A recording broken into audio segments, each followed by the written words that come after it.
Don't you hate it when you're talking and nobody's listening, or you're saying something that you did at school that you're very proud of and nobody cares? Yeah, I've been in that place, and sometimes that still happens to me. I'm back with habit number 5. Once again, I'm Shayna. I'm sure you'll know that by now, but habit 5 is seek first to understand, then to be understood. So I just got done reading this habit, and it's so fresh on my mind that I could literally talk about it for hours.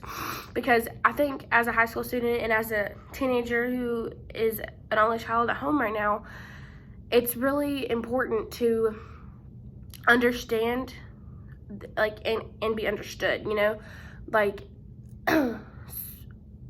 it matters, because if you don't, like, if you understand something and then you're understood, it's like you're equal to that person. Like, you guys are both getting each other. So before I can walk in other shoes, I must first remove my own. Listen first, talk second.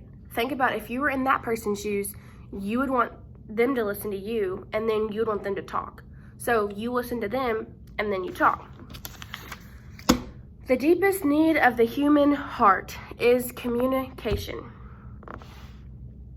Here's why. Everyone wants to be respected and valued for who they are. A unique, one-of-a-kind, never-to-be-cloned individual.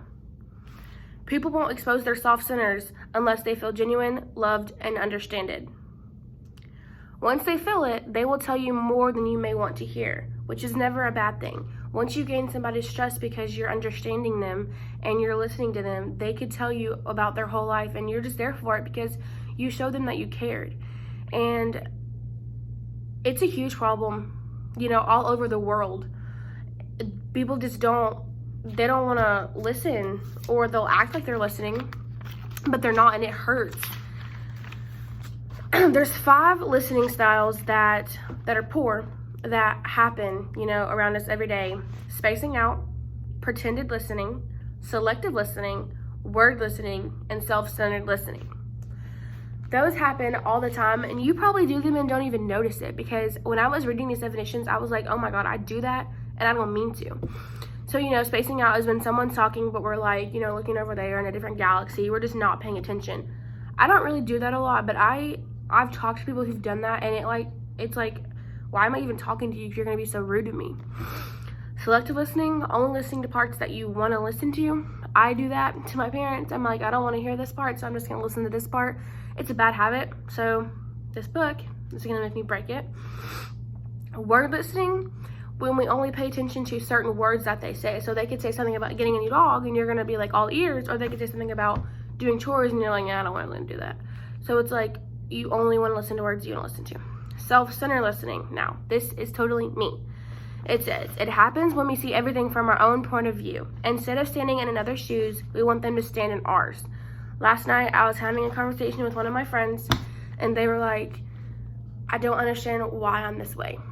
And I'm like, I feel the exact same way. That's how I feel. And I was just like, why did I just say that? Like, I put myself in their shoes, but I don't know how they feel.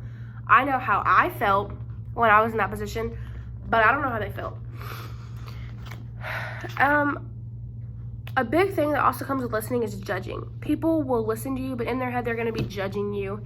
So if you're understood, you know, people won't tend to judge you if they understand you, if they genuinely care. Which brings me to my next point, genuinely listening. So much of our communication happens through text messages or online.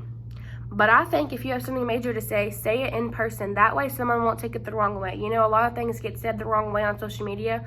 But if you really care about what that thing is, say it in person. It can change so much. I think the solution to this problem is just when you're listening to somebody, know that they trust you enough to tell you something. And the least you can do is listen. Maybe you don't have the right words to say back, but the least you can do is listen to them because they care to tell you.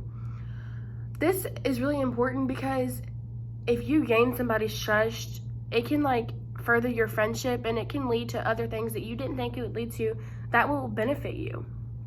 So I hope from this habit you understand, and then be understood. So I'll be back next week.